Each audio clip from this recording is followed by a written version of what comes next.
மணல் மழையாக பெய்யக்கூடிய ஒரு எக்ஸோ பிளானட்டை நாசாவோட ஜேம்ஸ் வெப் ஸ்பேஸ் டெலஸ்கோப் வந்து பூமியில நமது எர்த்தில் நீர் வந்து ஆவியாகுது, வேப்பரா கன்வெர்ட் ஆகுது, அதுக்கப்புறம் கிளவுடா ஃபார்ம் ஆகுது. அந்த கிளவுட் மூலம் நீர் வந்து மழையாக நமது பூமியில வந்து பெய்யுது. நாசாவோட ஜேம்ஸ் வெப் ஸ்பேஸ் டெலஸ்கோப்ல உள்ள MRI இன்ஸ்ட்ருமெண்ட் மூலம், மிட் இன்ஃப்ராரெட் இன்ஸ்ட்ருமெண்ட் மூலம் நாசா வந்து WASP 107b எனும் எக்ஸோ பிளானட்டோட டேட்டா வந்து கலெக்ட் பண்ணியிருக்காங்க. அந்த டேட்டா மூலம் நாசா வந்து இந்த WASP 107b இந்த எக்ஸோ பிளானட்ல மணல் வந்து மழையாக பெய்யுது அப்படின்னு நாசா வந்து கண்டுபிடிச்சிருக்காங்க. அது இன்னும் கொஞ்சம் டீட்டெயில்டாக சொல்லணும்னா, இந்த எக்ஸோ பிளானட்டோட அட்மாஸ்பியரில் சல்ஃபர் டை ஆக்சைடு, மீத்தேன், சிலிக்கேட், சிறிதளவு வேப்பர் போன்றவெல்லாம் இருக்குது அப்படின்னு நாசா வந்து கண்டுபிடிச்சிருக்காங்க.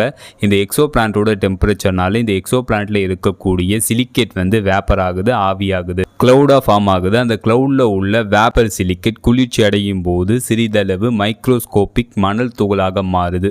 அதுக்கப்புறம் அந்த கிளவுட்ல இருந்து மணல் மழையாக அந்த எக்ஸோ பிளானட்ல பெய்யுது அப்படின்னு நாசா வந்து தெரிவிச்சிருக்கு.